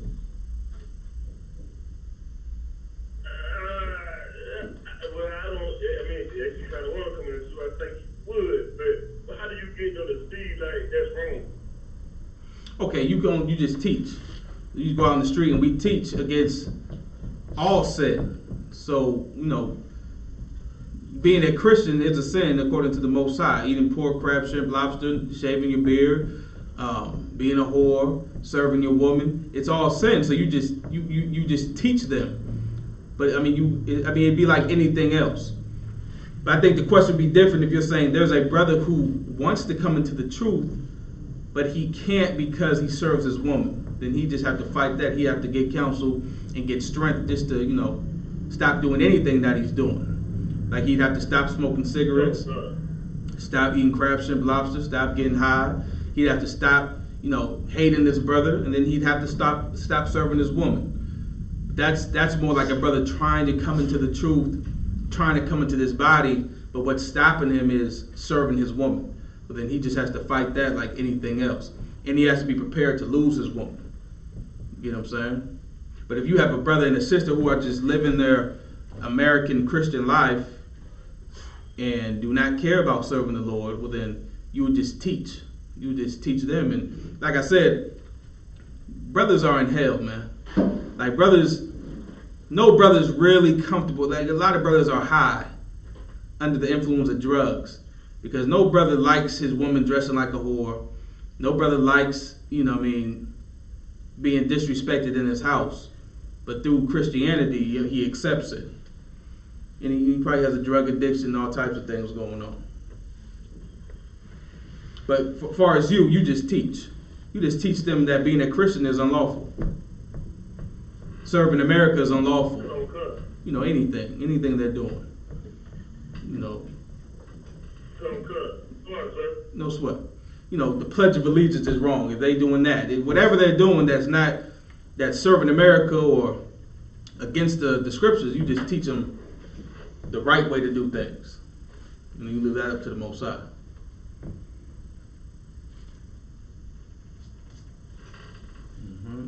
Was there more on that?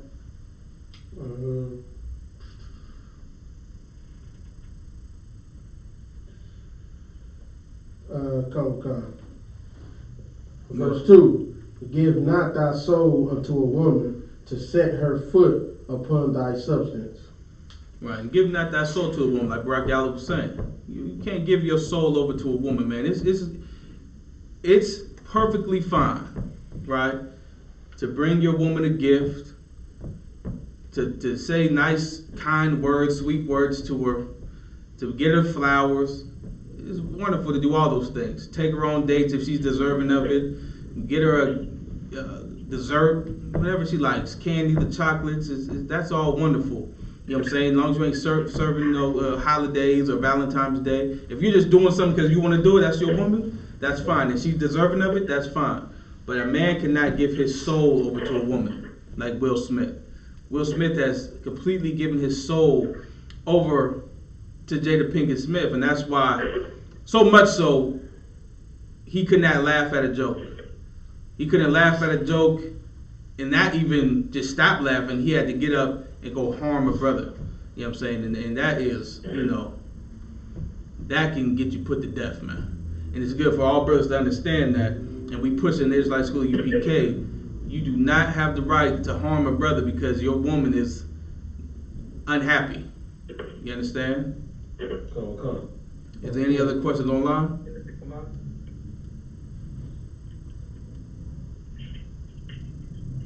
And brothers got to fight that spirit, especially us being here in Atlanta, right? Atlanta is a woman-driven, woman-spirited city. And no brother coming up in the Israelite School UPK here in Atlanta can have, you know, that spirit of wanting to serve a woman and wanting to be a gentleman. I don't want to hear that term. You know, there are no gentlemen in here. Like chivalry, I believe, real chivalry, even that is conduct between knights. It's conduct between men, right? How to treat brothers, brotherhood. Because all men know there's a way you have to conduct yourself with another brother because the risk of violence is at any moment. You know what I'm saying? Okay. Like, you know, like women don't respect that. Women that get up in your face, say things about you, and to think that because she's a woman and she's 5'2", that she just has the right to say and do whatever she wants. That she can slap you across the face, scratch you, key up your car, bust out your windows, rip your shirts, do everything she wants to you, throw your clothes out the house, and she has to burn your house like Lisa, what's her name, Left Eye Lopez, burn down her brother's house. Because she's unhappy or mad or whatever it is. A woman does not have the right to do that, and a man cannot put up with that. And men, there's a way we conduct ourselves as brothers because we know things can go left quick. You know what I'm saying? Come. So all that, we gotta, brothers in here, you gotta fight that spirit. Not saying anybody's battling it, but if you are battling your woman and serving her, get counsel. Get counsel because it will destroy you. Give your soul over to a woman, it will destroy your soul. All right. Any questions online?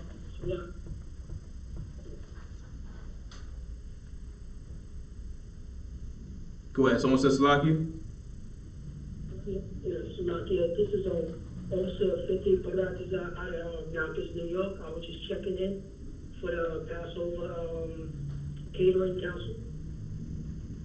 Okay, it's Shalom Lord Christ, brother. I think you may be in the I think this is an online class. I think you were looking for the Passover council, right?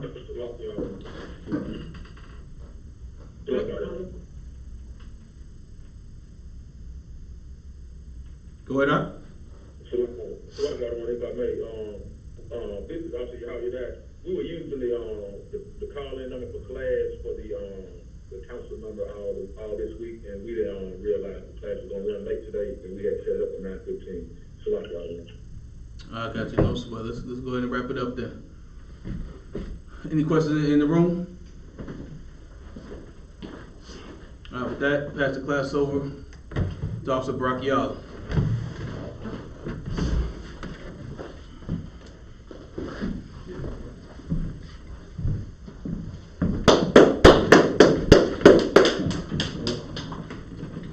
One class taught by Captain.